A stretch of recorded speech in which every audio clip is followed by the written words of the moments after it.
Welcome to the Fourth Down Experience, the podcast devoted to special teams. Your host of the Fourth Down Experience, former pro free agent, 9-year professional kicking coach out of the Midwest, Coach Chris Hughesby. Alongside Coach Chris Hughesby is a former 2-time Arena Bowl champ, 9-year pro kicking coach, repping the South, Coach Brian Jackson.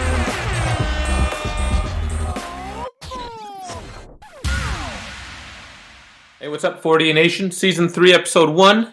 We have a fantastic interview with kicking legend for the Philadelphia Eagles, David Akers. It was so good we put it into 2 parts. We hope you enjoy the first segment here, where we talk about becoming a technician of the kicking game, the science behind it, what it's like to coach your own son in kicking.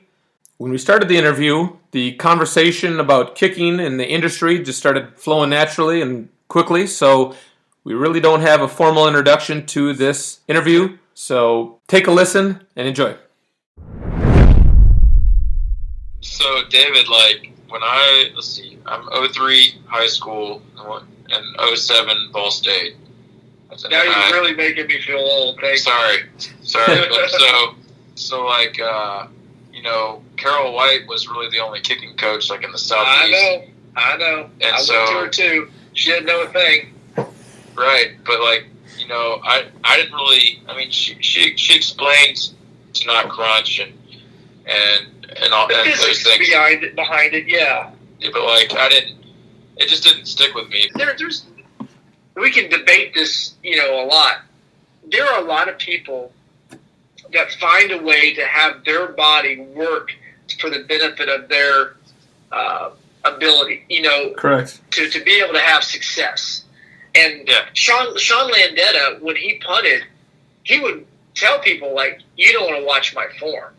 And he basically is like, you either have it or you don't have it.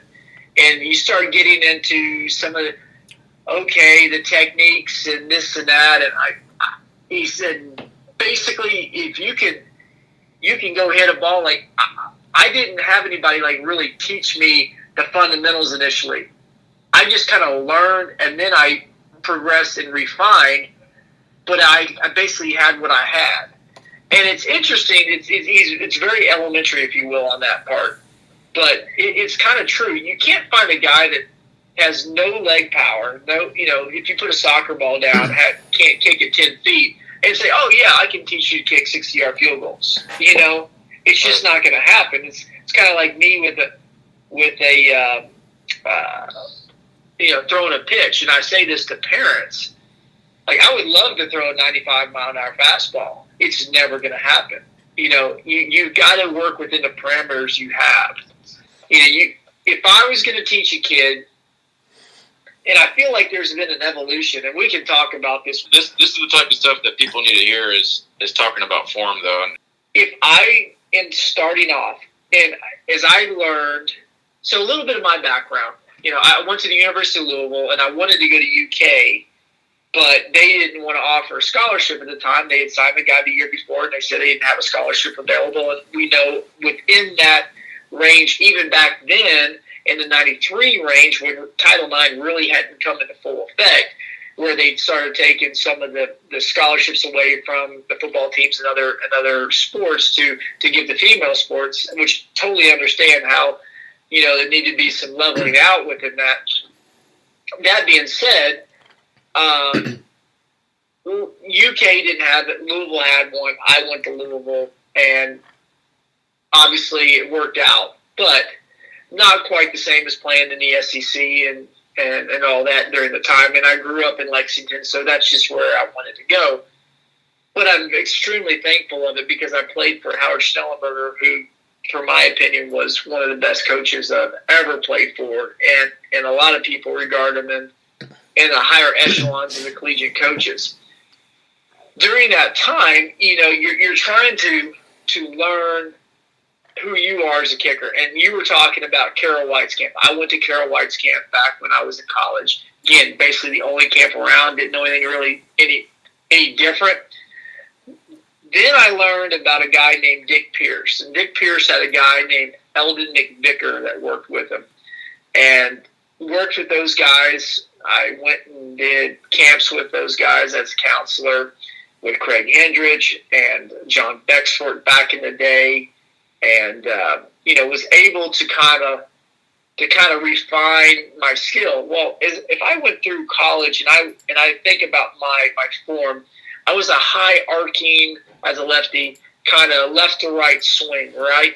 And so then I went to Carolina as a free agent, and John Casey, obviously being a left-footed guy, just coming off a Pro Bowl year, setting the NFL field goal record at, I think, 37 back in that time frame. And I remember him kind of sharing different details with me and saying, Dave, like, if you really want to be accurate, these are some of the things you're going to have to, do. You need to get down the field more in your progression. Don't swing across the ball. You're going to fall off. You're going to add to a push here. Or for me, falling off at times, you end up lifting that toe up a little bit, knowing you're falling off, and you don't want to have the push, so then you pull it back through. And so he's like, we need to get you down the field more. And I had done no steps and one steps, and I can argue, and I'm not one of those guys that is a big proponent of no steps, and I'll explain that in a minute. But I really started to work on the one step. And not that I hadn't one step for years, but in a different capacity. Literally taking any momentum out of it, going drive right into plant, working on that skip, having hip, knee, ankle lock, driving towards my target, and letting the momentum get me towards the area that I wanted. Almost like a tractor beam was sucking me down the field, okay? So that was the mindset behind the form. Now, look, John and I look completely different at standpoint of our stance, our initial approach to the ball. But if you look at us, and I think we used to have a thing called darkfish, and it was interesting. If you looked at Matt Stover as a righty and inverted it with John, and you put me and John and Stover together, we all looked very similar at impact. It was pretty cool, actually.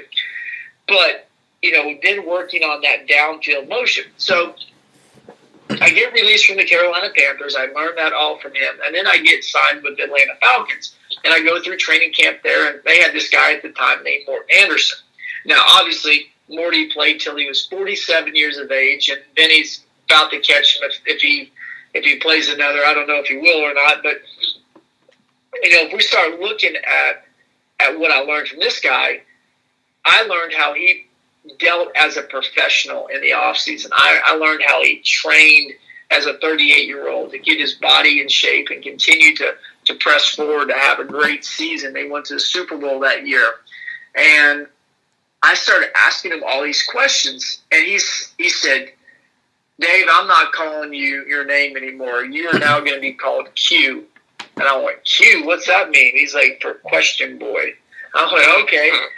But I wanted to be that sponge, Like, I learned so much from John Casey, and now if I look back and I say my form came from John Casey, my training as far as getting the mindset in the off season and preparing for the season and how to work balls in and all that stuff back in the day, that was from Morton Anderson.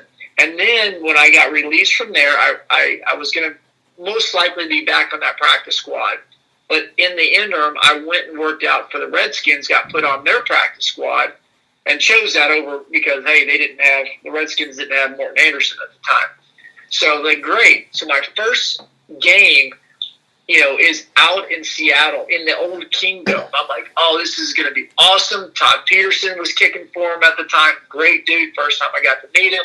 I was ready to go. I was kicking off my career. I was literally kicking off the game. And this is what I do when I speak to people kind of talking about the game. So here it is. I kind of hit a high, short kick down to Steve Richard. He catches it at 10. He hits it up the middle. He cuts it out to the right. And as Chris Berman likes to say, he could go all the way. And he did. Stinking 90 yards for a touchdown on my first kickoff in the league, man. Are you kidding me? Like, when you lay it around at night and you're, pontificating how life is going to just be laid out before you, your dreams, that you're finally arrived, that is not how it's going to be played out, right? But it gets better. My first field goal attempt. So Dan Turk, who's since passed, it was brother of Matt Turk, great punter for many, many years. Matter of fact, Matt Turk was the first punter I have ever timed at a 6-0 hang time. Ridiculous. Ridiculous. And it wasn't a loose one. It was a tight bomb. I was like, you got to be kidding me. So they're like, Dave, he's never held really for lefties. The only time he held for lefty was John Casey in the Pro Bowl. And he's like, I'm going to set it all up. We'll take care of you. Well, we lined up at 8 3/4 yards back, almost 9 yards back. And we were supposed to be 7 3/4, so we were a full yard difference from what we'd been practicing for a couple of weeks. And I'd had Trent Green holding for me. I'd had Gus Farrat holding for me while we were there at camp, or during the weeks, and then they made Matt the holder. So I missed my first one wide right. Not putting it on Matt. Matt tries to take blame for it. I just pulled the ball. It was just like 6 inches right. And then that was a 48-yarder. And then my next attempt was a 49-yarder. I'm like, can we start off with any longer kicks to start my career? And that one goes wide left. So needless to say, 2 days later, I was cut. Jeez. Rough start. Yeah, it gets, thank goodness it got a little better because I'd been undrafted, cut 3 times, ready to give up. I gave it one more shot.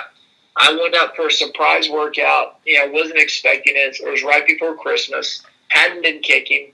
Eagles brought me in. It was December 23rd, 17 degrees outside, 0-degree wind chill at the old vet on their practice facility. And I kicked terribly, terribly.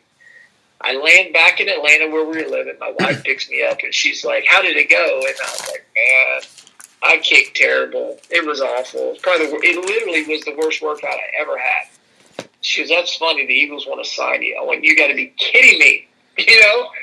They said he wanted you to go and play in NFL Europe. I went over and played there, got salmonella food poisoning, lost 30 pounds in a couple of days. That was the second to last game of the season. Missed the last 2 games, came back, made the Eagles as a kickoff specialist and long field goal kicker. Matter of fact, my first made field goal in the NFL was a 53-yarder, and my last one was a 53-yarder. The first one was against the Dolphins. The last one was against the Vikings.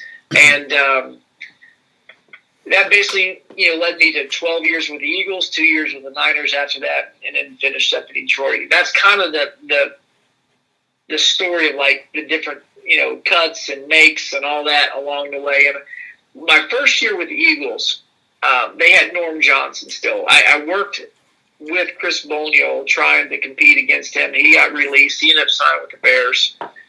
I was with Norm Johnson. I lived with Norm for the first, basically, third of the year and learned a lot from Norm. I learned on a daily basis how he was as a professional, how he prepared for the games. And so I was able to kind of look back now, and say, okay, John Casey technique, how to prepare for the off season, and get the mindset of what you need to build up to be peaking at, the start of the season, taking care of your body, chiropractic, soft tissue work, all that. That was Morton Anderson.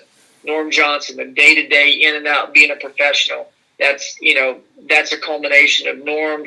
And then we also had Sean Landeta, how to market yourself on and off the field, how to deal with the media and all that.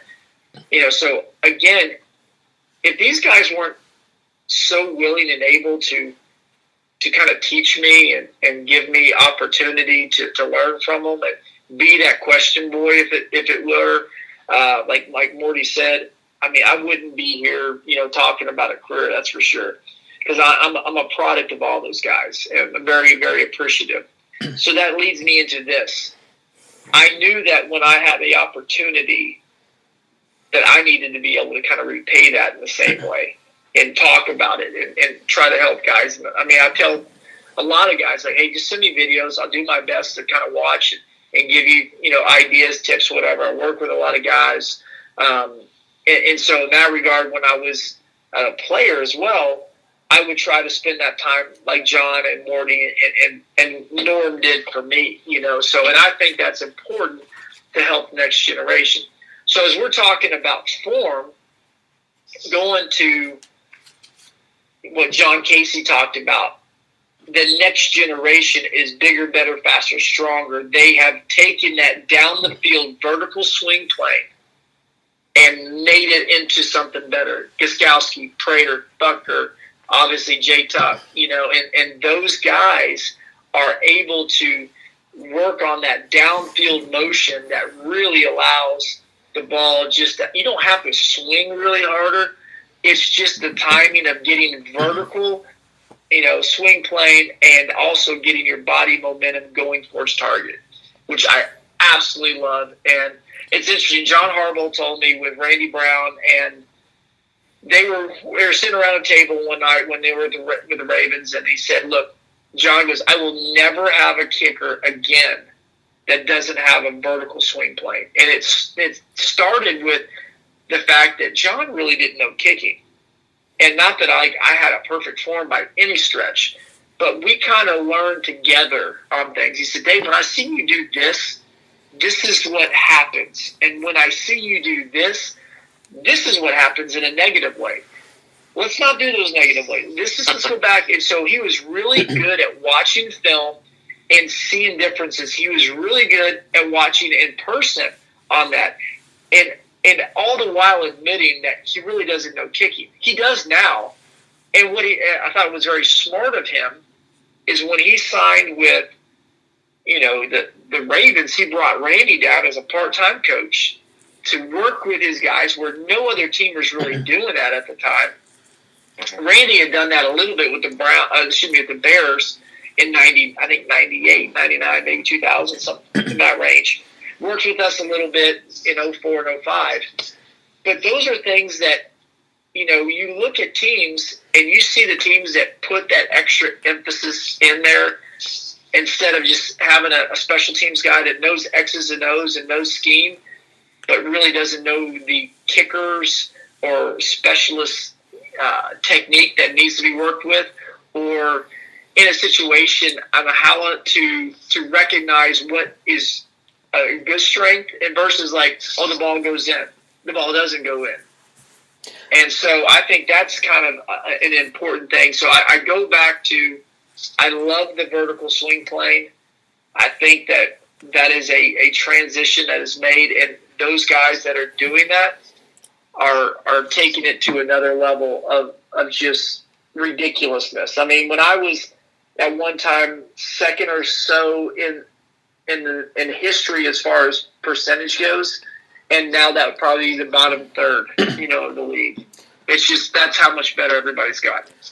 So, for those people that may not know the details of a vertical swing plane, like obviously we're talking about Matt Bryant's more of a punch kicker. The kicking leg goes straight to the ground.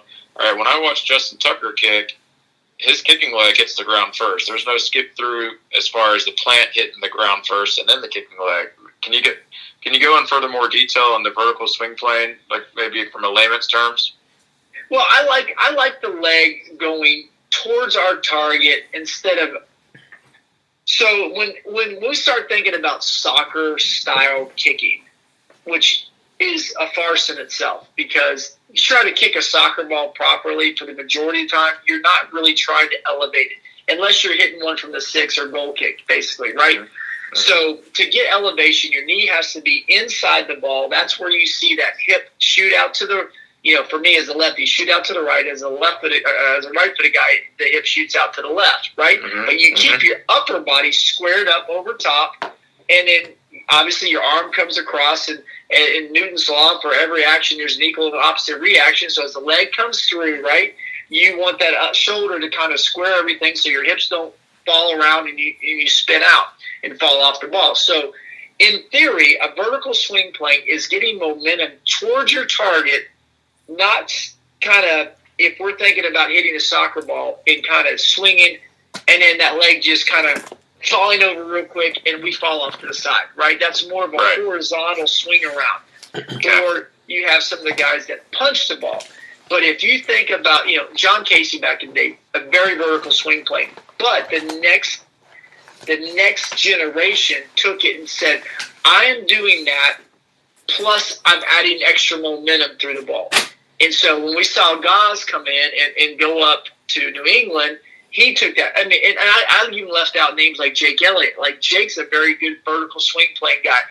And anyway, within that, just to continue to swing your leg, you don't have to come up past, 90 degrees. You don't have to swing it up, real high up anymore. It's about the momentum and swinging towards your target, if that makes sense. Now, obviously, we're not a straight-on kicker, so you're going to go off to the side a little bit. I'm just saying your skip doesn't go directly left. I mean, directly, like no downfield at all, or you're staying with no skip at all and you're just falling over. Does that make sense? Yeah, but now let me get into another thing here, because when I study all you guys, obviously you're retired now, but you had such an amazing career. But when I'm talking to kids and there may be a debate or a question, I often refer to the 32 guys that are doing it at the highest level, or guys that have done it at the highest level, right? So, like, when I'm seeing these guys swing up and through, like you're talking about, which I agree with, all right, and you're talking about the momentum, now what brings me to is the 2-step and the 3-step, and that's where I really wanted to hear your opinion. Sure. And it's not cookie cutter. Chris and I are both not cookie cutter coaches. Everyone's built differently. I'm 5'6". I work with guys that are 6'4". All right, you would be considered a quote unquote short kicker, even though I think you're 5'10" or 5'11". It's like, so these guys that are having to create more momentum for a vertical swing, but do they need that jab? What's your viewpoint? What's your opinion on 2-step kickers? Because almost half the league now are pure 2-steppers or a small jab 2-step. And about half the leagues of kickers are 3-steppers. So what's your opinion and take on that? Well, first off, I think it's great. And first, 1A and 1B here. I do not like coaches who say, this is how you have to kick. Right. There are a couple of things that need to take place so you can have consistency, and then there are other opportunities that you can kind of wrap your head around technique-wise that will actually help you develop more strength and power, per se. So let's think about this. It's a 2-point question and 2-point answer for me. So I'm going to ask this. When we start talking about jab and 2-step, I am a jab guy, and I don't feel like I ever needed it, and I was a small jab, a very small jab. It was kind of like I just kind of fell into it, right, and then drive to plant. So I actually think that it was beneficial to me to be able to make quick adjustments with my momentum starting.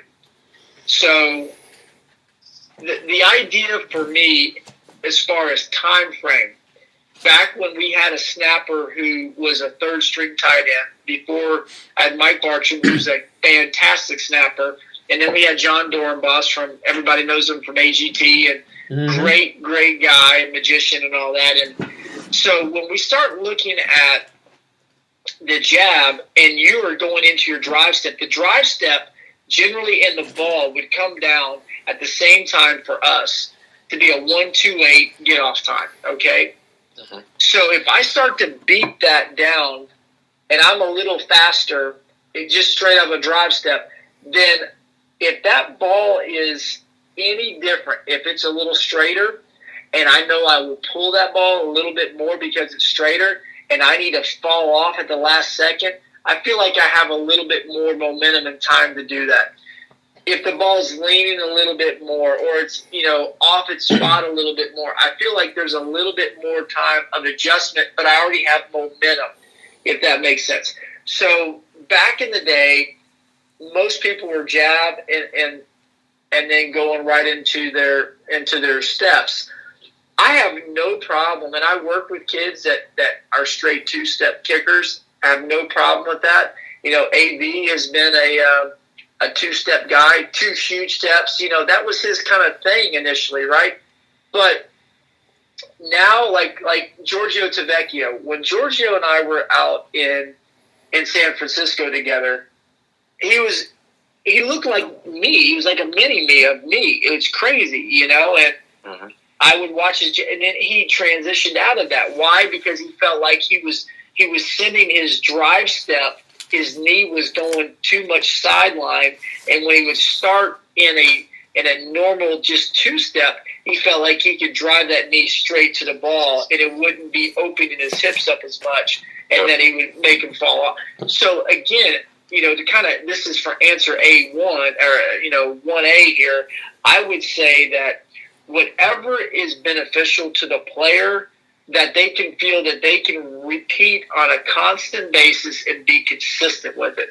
And so a little bit of that needs to be tinkered with and fell with. Now, my own son, he had a little bit of a back injury this summer. He was shut down for about 2 months, and he went from a guy that had a really kind of short jab to the season. I think he was kind of trying to add power. He hadn't been training, hadn't been working out, and wasn't able to do that in the first part of his football season, and started getting a little bit of elongated a jab step, in my opinion. And so it's one of those things that, like, during the season, like, man, you're kicking pretty good. I don't really want to adjust that to you right now, but with going forward, it's too big, and it's never been that way. So, like, there are things that jab, yes. Full step, no. I want to be like a fall forward. We were literally out on the field today. I said, just think you're like falling into your step. And all of a sudden that jab was cut in half. It's a lot more consistent. You're landing on the ball of your foot. You're able to go to the drive. Now, this is one of the things that is interesting. This is kind of where my transition was here. When you go into drive step, and this is an argument, where do you want that foot to be? Do you want that to be on the ball of your foot? Do you want it to be on the flat part of your foot? For myself, all I care about seeing is how the drive step ends up turning into the transition upper plant step. If we can be more of a linear shot forward to our plant instead of going vertically, what ends up happening is we are able to keep our momentum. And again, the new verticals kind of swing playing guys of what I was sharing with you are able to get the momentum going downfield. So if you go on a little bit more of your toe of your drive step, you're going to have a tendency to jump into and get more airtime between that drive and plant. And by doing that, your inertia is now going into the ground more, and then when that happens, your downfield momentum is stopped. Then you're going to have to fall off the ball, which one of two things starts to happen. You're going to be inconsistent on your swing because you're going to say, okay, I'm falling off. So you either push the ball because your hips aren't going to close all the way, or if you're right-footed, your toe is going to come up a little bit. You'll pull that ball around. You might hit a little bit of an X ball and still, make it through. Or that swing really gets horizontal and comes around, and you hit a really oblong kind of ball instead of a nice end-over-end rotation, and you pull it wide. And so that is the thing that I see with a lot of kickers. They're trying to generate power that way. Chest gets behind the hips, and they're sitting back, and then they're landing down because, again, for what goes up must come down, right? So as your body comes down, your knee's going to catch. It's going to recoil.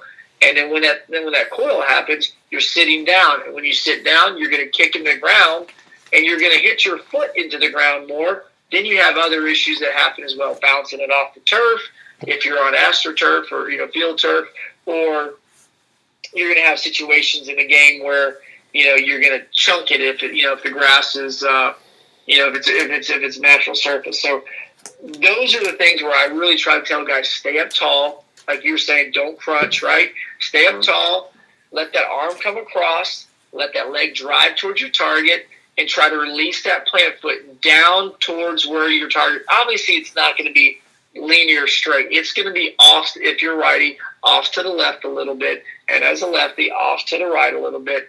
But in theory, we want our hip to be able to land. And I have one pet peeve. I don't understand the bouncing of the leg deal that's out there. And I see more and more of it now because, okay, Ryan Longwell had a little bit of that in his career. Jason Hanson at one time had the tiniest bit of that and then changed his form over the years. But I see this thing all the time now, and I don't understand it. When the guy finishes, but then he starts hopping on the plant leg for like 3 more times. Yeah, he's hopping on his plant leg, and then his kicking leg's bouncing up and down, ready to rip a hamstring out. I'm like, what purpose is that? Well, where this came from, and I don't mean this in any negative, because he actually came to a couple of my camps and staffed a camp for me, and I love him to death, is Roberto Maguire did that, right? So obviously he had a phenomenal college career, and we all know what happened in the NFL, and hopefully he's going to get back to it. He's in the XFL now, but he was a big hop on the plant leg guy, right? So then you had several kickers that looked up to him, watched him, and then you had Dustin Hopkins, all right? So then Dustin Hopkins did it. Okay, so then now he's kind of straightened that up a little bit, but he still does it sometimes. So I think when these kids, and that may not be the sole reason, but I mean, these kids see these generations of kickers, and then they think that that may be the way to kick. That's my personal opinion. I don't know if it's true or not. All right, but, well, I know Blair Walsh did that a little bit as well, and I've seen it a time or two around, but I have never seen a guy other than Longwell that did it for a decent step. For me, like when I was coming out, I would watch Martin Gramatica and I would watch Vinatieri, and it wasn't that I wasn't necessarily looking for you, but you're a lefty, so it was natural for me to look more at a righty, and that's why like Giorgio, it makes complete sense. He's looking at you. You looked at Casey, that makes complete sense. So for me, I'm like, okay, Martin's a small guy. All right, I'm a little more stockier than Martin, but okay, obviously he made it to the league, so now I feel like I have a chance because he's a short guy. And then Vinatieri, and I obviously we love watching you as well. And all you guys were 3-step kickers. There'd be a little bit of a jab, and then we'd go on our way. But for me personally, if you and I were to go have some fun and kick, which I would love to do one day, I'd probably jab, okay? But I've tried the 2-step, and I'm looking at guys that are doing 2-steps right now in the NFL. I'm like, all right, well, maybe I should just open up my thoughts here on being able to teach this or show this, because obviously some people are doing it. It's quicker op time, and people are being a little more efficient with it. So I guess for me, it was just like, all right, 6'3", 6'2".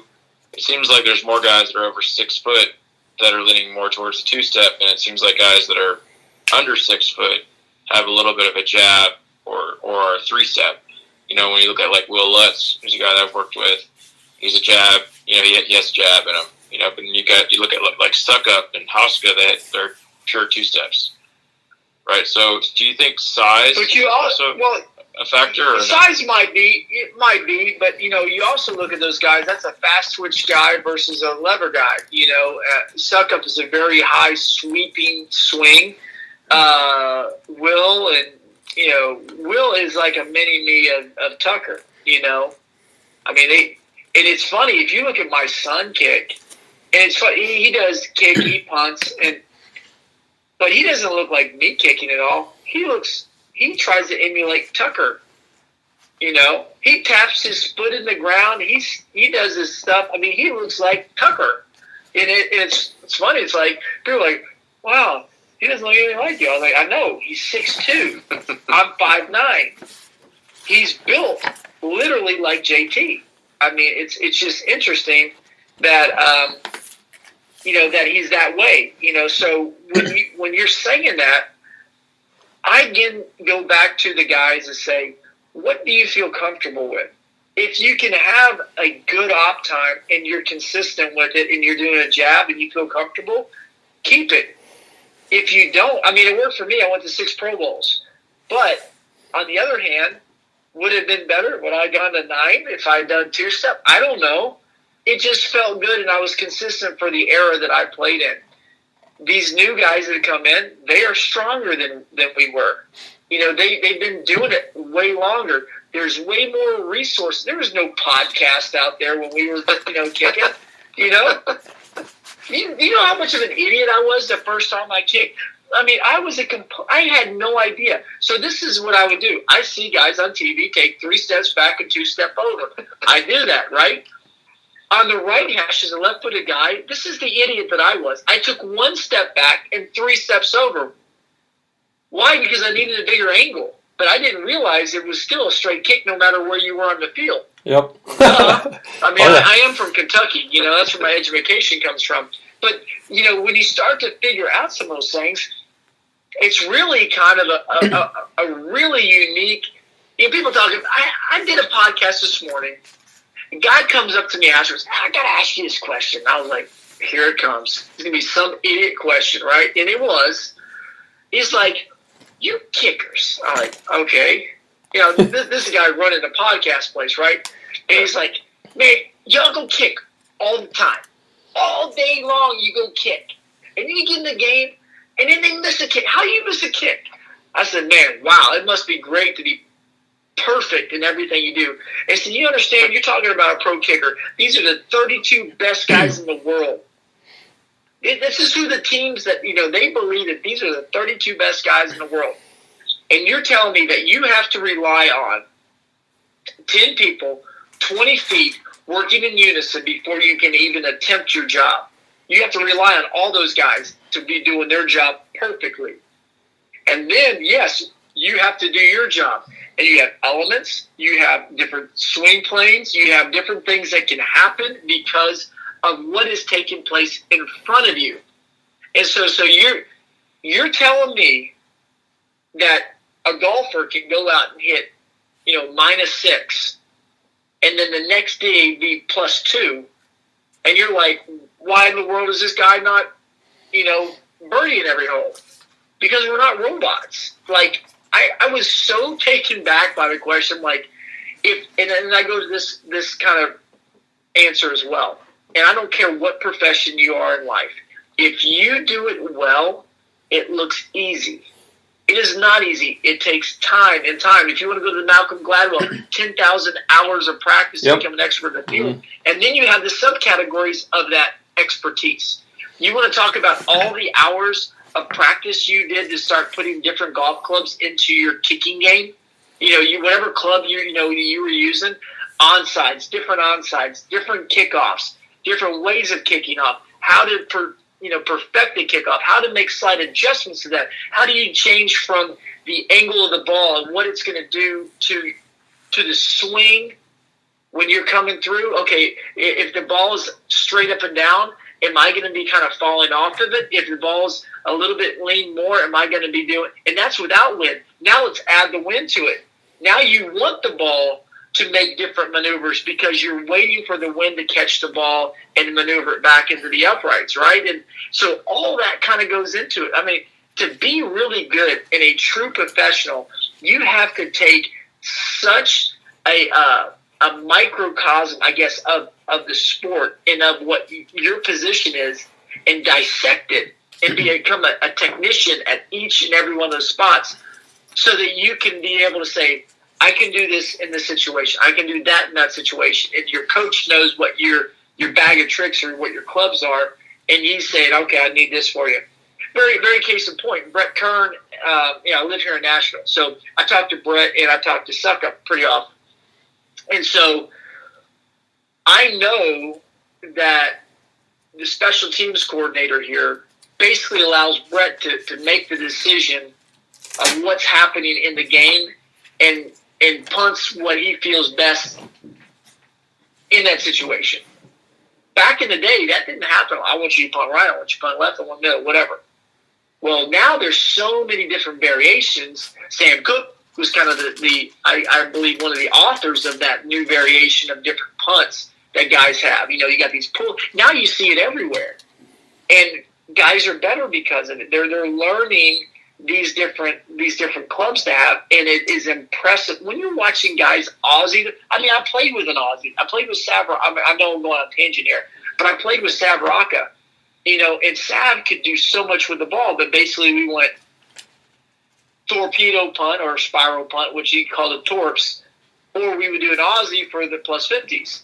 Well, now you're seeing guys. I think John Ryan was one of the first guys we started seeing that would Aussie the ball in different parts of the field. And yet, obviously, Darren Bennett was the pioneer of the Aussie at all in modern-day NFL. So now you see everybody's taking that and say, wow, that is great. I look at Craig Hendricks, who would do what's called the leaf ball. So he would go out and lay a punt out as a left-footed punter, but he was a right-footed punter himself. So the ball would lay as if he was left-footed, and it would knuckle all up through the air, and the returners had to struggle catching it. But now you can hit these Aussies, and you're seeing guys hit it in full field shots. Well, the game's evolving, the position's evolving. So when you're going back to the question of the 2 versus 3 step, it's whatever is relevant, I think, for that player. I mean, we can dissect it to we're, blue in the face. And I love talking kicking, obviously. You can hear it. I mean, I'm passionate about it. I was into it. I was very fortunate to be able to play with a coach and coaches that really enjoyed that part of the game and wanted to discuss it, and we could kind of watch film and do things in that nature, even to the point of this. Late in my time in Philly, we started really doing what we called effective hang time. And we started timing guys 7 deep in the end zone. Returners, how long it would take a returner to catch a ball 7 deep and get to the goal line. And it was about a 1.5 to a 1.7 second time frame. All right? Now, there's a caveat to that. You're really not catching that ball on the run if you're 7 yards deep in the end zone. You're generally taking a false step, correct? Because you're either backpedaling, false step, then go. So if you hit a 3-5 hang time, terrible hang time, right? Especially back when we were, just able to start to allow, you talked about Martin Gramatica. Martin Gramatica not being able to hit the field goal that Tony Romo dropped really helped us kickers out because it allowed us to start getting those K-balls worked in a little bit, all right? Mm-hmm. And so that changed the game. It allowed us to be able to have the balls work back in, and we started gaining about 7 yards on kickoffs. So if we start looking at guys that were kicking 3-5, kicking from the 30, and you can kick it 5 to 7 yards deep, well, if you add 1.5 to that, you're now looking at a 5-0 to the goal line. Well, there are a lot of returners back in the day, the Tim Dwights, the Michael Bateses of the world, that could catch that ball on the run, and they were downhill in a hurry. And so if you could get them to take that false step back, Josh Cribbs, if you will, any of those guys, Devin Hester, you could get them to take that and take a knee. That was enormous. And so we started watching that. Man, what happens? How long does it take if I hit a high, short kick to the goal line, they can run underneath it, and it's a 4-2 back in the day. Now guys are hitting 4-5s. Tucker is ridiculous on his kickoffs. Then you're saying, I can hit you a 5-second to the goal line. He's running full start. Well, yeah.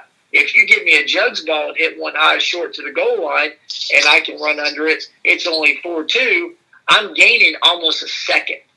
And I'm not saying I'm saying 3-5, and we're talking higher hang time kicks than that. But I'm saying at a worst case scenario. Real quick, 3-8. Go ahead. Real quick on kickoffs. All right, so we've asked Tynes, we've asked Pat McAfee, we've asked all the guys that have been on here. Can't wait to hear your opinion on this. And what's going to happen with kickoffs? What's going to happen with punts, field goals, etc.? What do you think is going to happen? What do you predict the next 3, 5, 10 years? Man, I hope for the game's sake, and I was a couple of years ago. I was on a committee that was kind of talking about the special teams, and we were bringing up different safety concerns. And Roger Goodell brought up getting rid of it. And that was with Troy Vincent and some other guys. And I said, look, if we're really looking at the safety of this, I understand. But what you're taking out of kickoff is the opportunity to steal a possession with the onside kick. Now, the obvious onside kick is still very tough to get right now because of the current rules, right? But I believe the surprise element is still there. And so, with that being said, I hope they don't change this to the degree. But they're making it, the ball's already coming out to the 25. They're kicking off from the 35 versus the 30. So they're trying to eliminate those things.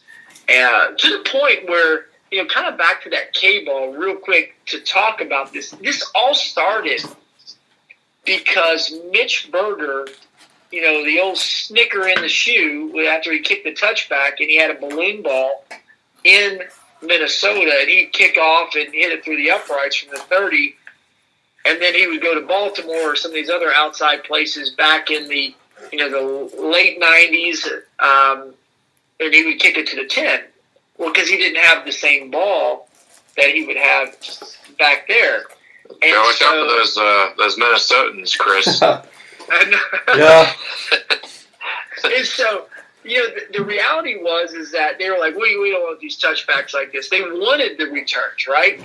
Like, well, okay, so then they changed this bold change where, we're going to do anything to the ball. So snappers, holders, returners all struggled holding on the ball. You have no compression because the seams weren't busted. And people are like, why are you kickers, pushing the tips down? It's because these things are hard as rocks. There was wax all over it, and they don't compress. And they're like, well, what does that matter? I'm like, well, you're talking about a 7 to 10 yard difference depending on the ball and the day. And they're like, you're kidding me. I'm like, yes, it's enormous. Real quick, David. So my draft class was 07. All right, and I got rookie camp invite with Bears, did that for a few days, and then I went on to do the arena thing for several years. But so, what I was told by Reggie Hodges, I don't know if that name sounds familiar or not. I know Reggie well, yeah. Okay, so he was my holder for 2 years at Ball State before he got drafted and all. So he had told me, it was like, he literally told me the exact number you just said. He was like, the balls are brand new. It's going to take 7 yards off your kick. You just need to just go and get 4. Like it's your parent. My parents bought me 4 balls. Mm-hmm. He was like, and just start getting used to it. Just don't get down on the dumps because you're literally going to get 7 yards off your ball. It was awful. And then that was when we had kick off from the 30. And so, when I got to the rookie camp, Coach Tube was like, just get it to the goal line. Like, Coach Tube, I don't know how to pronounce it, but he's like, hey, just get it to the goal line. And I think I had one that got to the goal line, and then 2 or 3 that got to the 2 or 3 yard line. So was that was 2007 around what you're talking about here? I'm trying to remember. Yes. Yeah, I think it might have actually been the playoffs in 07. It happened in Seattle. It was the Tony Romo drop short field goal for Martin Gramatica. And what happens in Seattle, the nets aren't real high there. So the refs were allowed to do some, and again, depending on what crew you had, they would work the balls in for you, right? And let me tell you, it was just terrible, absolutely terrible. And I had a strong leg. That's what got me into the league. But I'm telling you, it took everything you had to hit the ball down there. There's a lot of times I hit the ball at the 10-yard line, and now I look at my son, I look at these guys, they're so strong, but they're hitting good balls too. And that makes a big difference. It makes a difference on your accuracy, not having to overswing. It makes a difference on your kickoffs, obviously getting down there. It helps for guys that are trying to punt, the Aussies, and it's all around. Better snaps, better holds, better kicks. But you know what that brings? It brings you more points. You're not going to see 70-yard field goals with a ball that isn't broken in. I'm telling you, you're just not. It just doesn't fly. And when I hit my 63-yarder in Green Bay, I didn't even hit the ball well. I literally got up to that ball. I had sports hernia surgery. That was the first regular season game. I didn't even kick much to the first few games. I went out there, and I was like, all right, don't overswing, you idiot. Don't overswing. Just don't do that. Here's your first opportunity to try to hit something this long. Don't screw it up. And then I hit it. I was like, you idiot, you underswung. And then I was so surprised because anytime I hit the bar anywhere on the field, I'm like, I'm like the double doink guy. I'm like completely Chicago. It is coming back, and it's, Cody Parkey syndrome times 2, That's just me. And that stinking thing bounced up and then went in. I was blown away because I didn't even hit the ball well at all. Like, oh, it was a great kick. I'm like, dude, let me just tell you, I was surprised I carried it that far. And it was one of those days that I know this sounds actually better, to say the story, but it was actually into the wind, if anything. But it was an early fall day in Green Bay. So obviously that was going to be done this time of the year in Green Bay. But if that was a ball, when you're talking about what Reggie was talking about, would never have gone that way. Matter of fact, I had an attempt at the Pro Bowl, a 62-yarder, and they wouldn't let us work in the balls in the Pro Bowl. And I said to the ref, I'm like, dude, what does it matter if we work the ball in at the Pro Bowl? It's all for fun, right? Who cares? This is what the NFL rules are, so we're going to, abide by the rules. Like, but you let the quarterbacks do whatever to the ball, except for taking the air out of them, like Tom Brady, right? So I came up a foot short from 62 yards. I kind of cut it, but I came up a foot short. I'm like, if I would have just had a ball that had some, and as you know, because you've kicked a brand new ball and a ball that's broken in, oh God, it is the world of difference. I mean, this summer I'm out of shape, and I only kick like 4 times a year. And you guys, Chris, I was hitting 55-yard field goals with balloon, broken in bomb balls that are NFL. The difference is crazy. So like when you look at college, though, your son's about to go through it. Like, there's these guys, you could just hit a 4.3, 4.4. Well, obviously, someone would have to be talented to do that. But like, if you hit a 4.3, 4.4 ball to the 5-yard line, these guys are fair catching it. So yep. Is now kickoffs boring, and so is it setting itself up for kickoffs to be taken out of the game? How do you do to keep the kickoff in the game, or is it just going to happen? I would love to see the kickoff in the game. If it's a 4.3 to the 5-yard line, I'm telling my return team to bust that thing up, and we're going to work on our returns. If it's 4.3-1, which is what UCLA is asking for, about 8 deep, and I'm like, have you seen my son kick? He's not that. He can occasionally hit a 4.3, -8, so it'd be -3 to at the collegiate level. But I'm telling you, JJ Molson out there, the kicks he's kicking, I wouldn't return those. He's hitting them, 8, 9 deep, 4.2 plus. And the kid's smashing the ball. It'll be interesting to see if he gets a real look at the league. I don't think he has to play because, his parents are like 6th generation, Molson Brewery. They own, I think, Coors now or whatever. But the guy's talented. He's very talented. But that's what they're looking for. They're looking for that. But if you look at Michigan, Michigan's looking for a 4.2 ball, whether it's Jake Moody, putting it out there right around the 2-yard line, outside the numbers, at a 4.2. Why? Because they feel like their coverage team can knock those guys beyond the 25, And so it's just a mindset of what you want. They want, I was watching the UT South Carolina game, and UT's kicker was hitting like 3.5s, 3.8s, but they're like 7, 8 deep, just They just want touch, low liners, hit it back there, and don't worry about it. I just think it's just depends on who your returners are. If you see Alabama, they're going to try to return it, But I don't understand the fair catching. I really don't. I guess they're like, well, we'll take it at 25. But I feel like I want to coach my guys up on a kickoff return. I want to return the thing. I'm clocking 3.6 to 3.8 sometimes in the NFL. These guys hitting them 8, 9, 10 deep.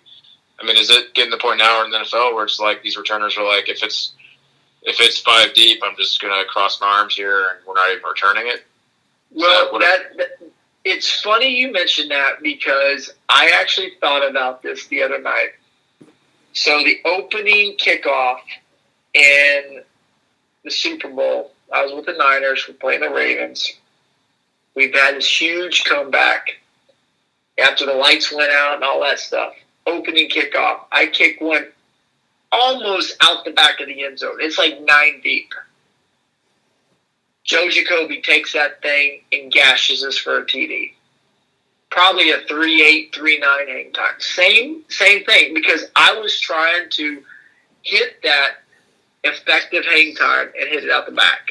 That's what I turned my deal into the last probably quarter of my career, if that makes sense. And so if teams want to say, hey, we can do this, but the ball went to the 20 then. 25 yards is a difference. They were trying to set it up for guys not to do it. I just think that we have a great game. If we start messing with it too much, we can lose all our fan base, and it's going to turn, it's going to turn people off. But I really enjoy watching kickoffs. I do not enjoy the way the production shows us on TV.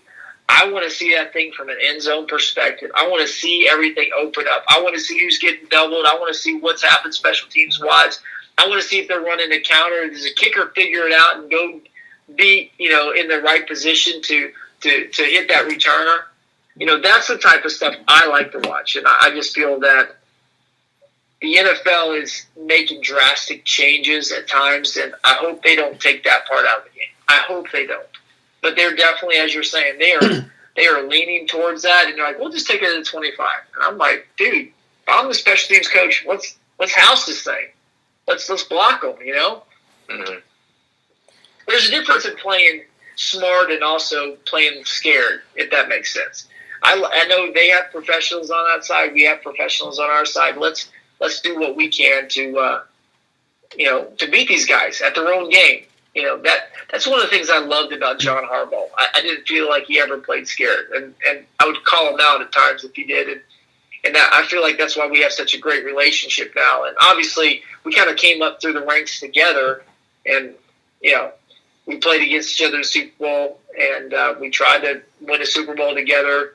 But he has the ring and I don't. So he has that on me, But I love the guy so much because of what we were able to do as far as what we accomplished and kind of came up through the ranks together, if that makes sense. I think Chris has got some questions here for you. Man, that was sorry. No, this is a fantastic conversation, and my initial question I was going to ask you right off the bat, you pretty much answered, because and obviously I think I know your answer, but it seems like kicking styles, there's a science behind it now versus just the old school keep it simple. You obviously are training guys now, but you kind of grew up in the keep it simple kind of era. For new kickers, let's say, do you get kind of deep into the science behind the kicking? Like, this is the why behind why we try to swing on a vertical plane, or why we're trying to have momentum and bring the ball downfield, or do you just try to keep it really simple? And do you kind of flip between maybe how fast that kid's kind of picking it up? Because I find myself doing that as a kicking coach. Is I could get really nerdy into the science and physics behind it, or sometimes I just try to keep it simple. Well, I'm definitely very nerdy behind the science of it, especially with my own son. Trying to coach him and be dad has been very, very trying at times. Very, very trying at times. But in general, what's it like being you said being a dad is trying of a kicker. Is that what you're saying? I'm saying being a dad / coach of a, has been very trying for me, for my son. Okay, what's that like? Because Chris and I both have sons, and obviously, I pray for you, brothers. I pray so for you. I already can tell that my 5-year-old is stubborn just like I am. So I'm just like, I was so mean to my dad when my dad was my kicking coach. Like, I don't even know how Corbin's going to be towards me. Like, if he even gets to this, I don't know. But what can you give us an example? Sure.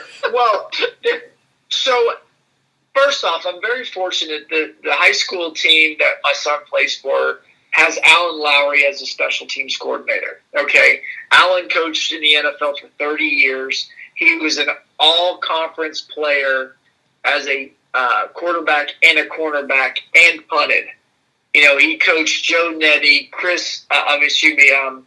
Hendricks, all those guys, Brett Kern to, the mindset, and even like Rob Baronis and those guys, but the mindset of a dad going on the field. And I told him, and my son started this kind of a funny story. It was Father's Day a year ago. He goes, "Dad, can we go out and kick?" I'm like, "You're a junior in high school in the summer. Like, really? Now you asked me to go kick? What about all these other years before?" Like, he was a soccer player, goalkeeper, lacrosse guy. And so, like, okay. So my wife had already said, "Look, if you ever get into kicking, you better, listen to your dad. I'm not going to, pay to have you go to somebody else, blah, blah, blah." Okay. So we get out there and, initially, because this is something he wants to do. And okay, I'm obviously, as you can tell, very passionate about it. And he's trying to punt. And I'm watching him like, dude, what is wrong with you? Can you just walk and just swing your leg?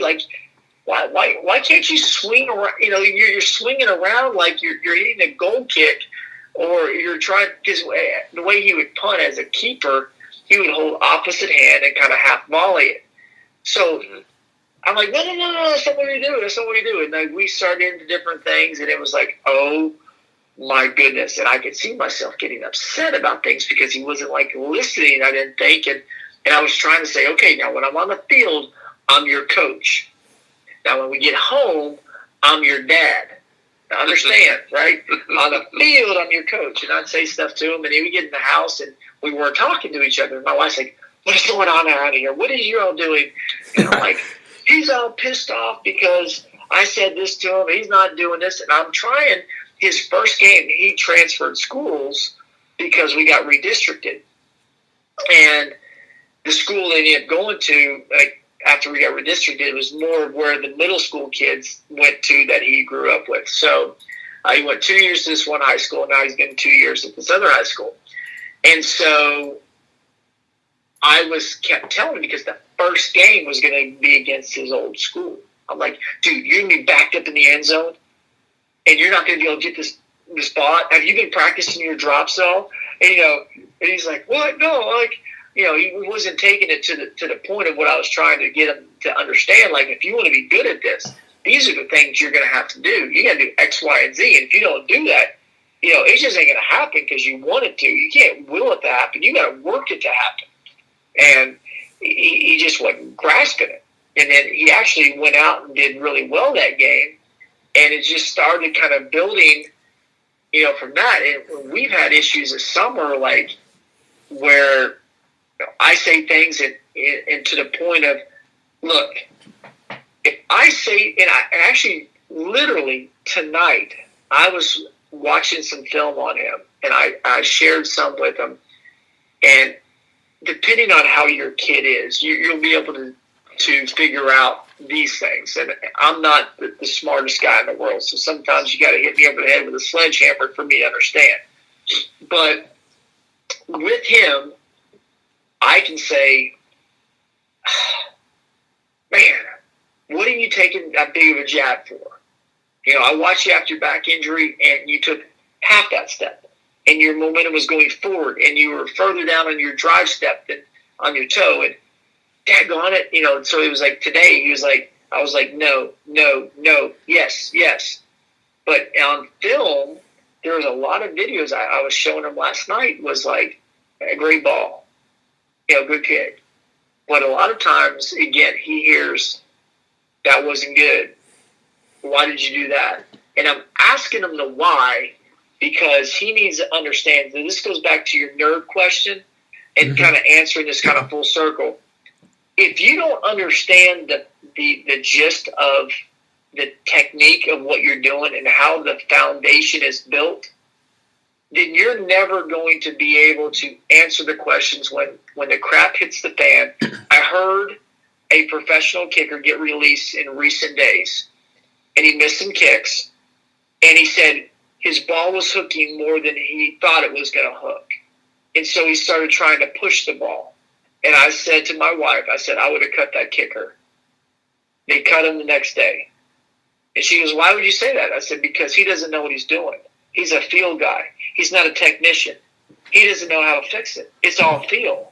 So if the feel's gone, he's gone. His technique's gone because he doesn't have a foundation to go back to. And so when you watch guys like a Shane Leckler, who's probably the best modern-day punter of all time, and the biggest thing I've always heard from coaches that worked with Shane is that if he mishit one ball, he would come back and hit the next ball fine. Because he would say, okay, this is what's wrong. I'm going to fix it. I'm going to go forward. Same thing has to be done with kicking. I mean, Jay Tuck, there's very little kicks you see that guy miss.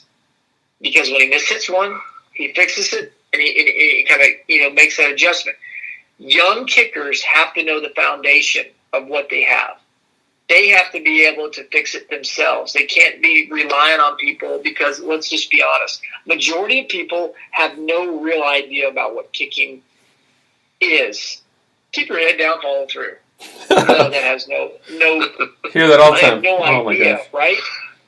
Yeah. So all the different techniques we've been talking about for the last hour, they don't have a clue. So I think it's very vital to watch a guy.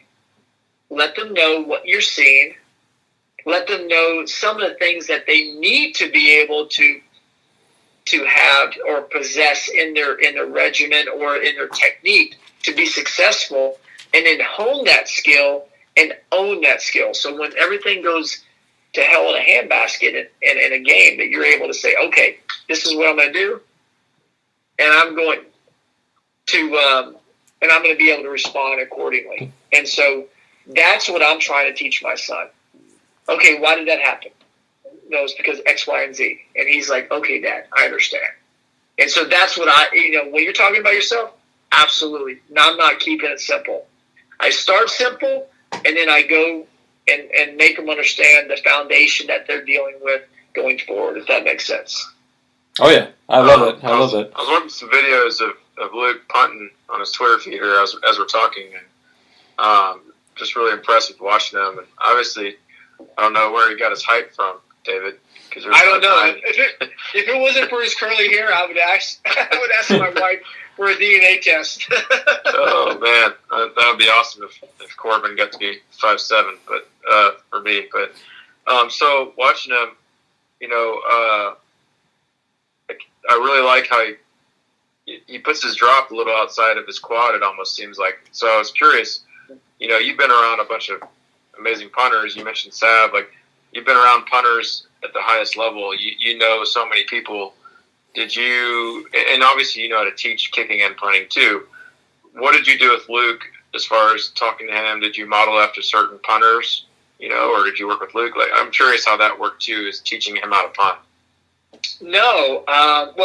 Yes and no to a lot of that. I actually went to the University of Louisville on a punting scholarship and never punted it down. I was the MVP of the Kentucky-Tennessee All-Star game as a punter. I went to 2 camps as a punter and kicker combo guy with the Falcons and Carolina. Nice. But I will say this. He has a propensity to put it outside of his quad. That's a problem. We have been trying to adjust that. I was kind of wondering. I was like, it looks a little more outside than normal, but I didn't know. And he has a tendency to overstride on that last step. Shoulders come back, hips go forward, and then the drop ends up being short, and you end up cutting across the ball, right, instead of being able to just have the shoulders. I always talk to guys, if you can keep your shoulders over your hips, short steps, explode up through it, by getting the ball out, it will shoot off your foot. But there's a tendency to say, oh, I'm gonna be like getting my power by driving my hips up forward and their shoulders come back. And that brings the ball so far up the leg that the only way you can have decent contact is to swipe across the ball, right? Mm-hmm. So Luke has the potential to be an incredible punter. He is a good field goal kicker right now, and he's a good kickoff guy. And I'm not trying to take any credit for it because, he was a good soccer. He was a D1 goalkeeper prospect and just fell in love with kicking a year and a half ago, which I love. I love sitting there talking about it. But I do let him know, like, I could care less if you play it down in football. And this is one thing, going back to that father coaching thing, I said, man, I don't care about it. I don't care. I love you no matter what. Don't care if you play football. Don't care if you kick.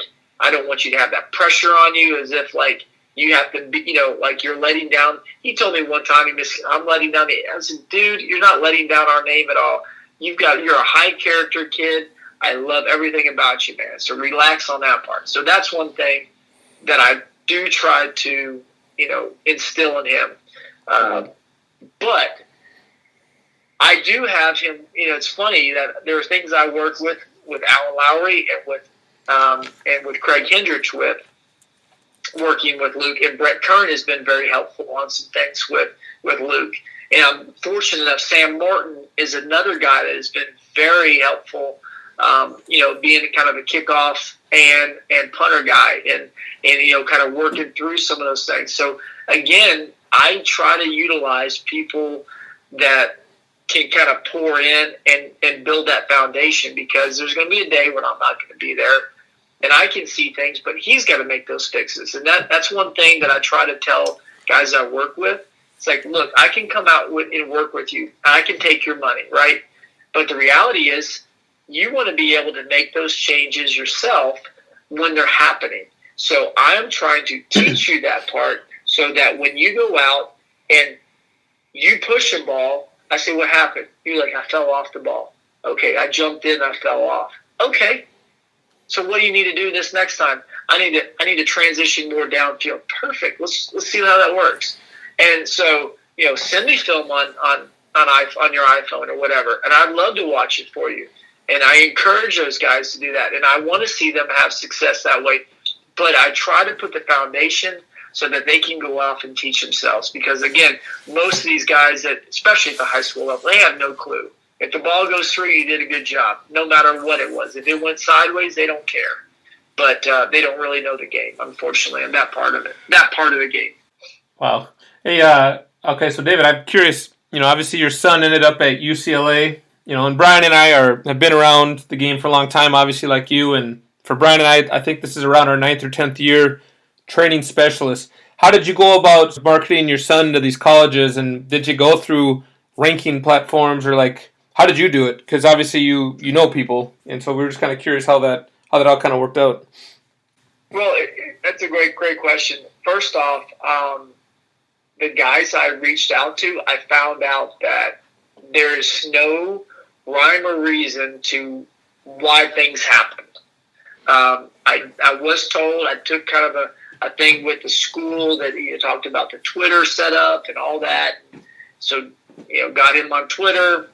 It was interesting how UCLA kind of came to be. There were some schools that have been interested in him, and they were, they come in the spring and they watch and all that stuff. But I had posted I think it was one of his 5-0 hang times. I just posted a picture of his watch, and it hit Twitter.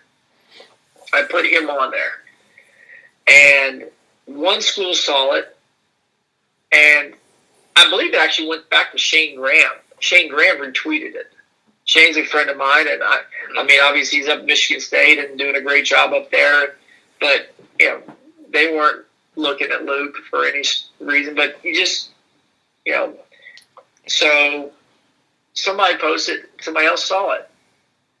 Others knew that another team was looking for a kicker, and said, "Why don't you look at this?" And if you look at Luke's junior highlight huddle, he's an average high school kicker at best.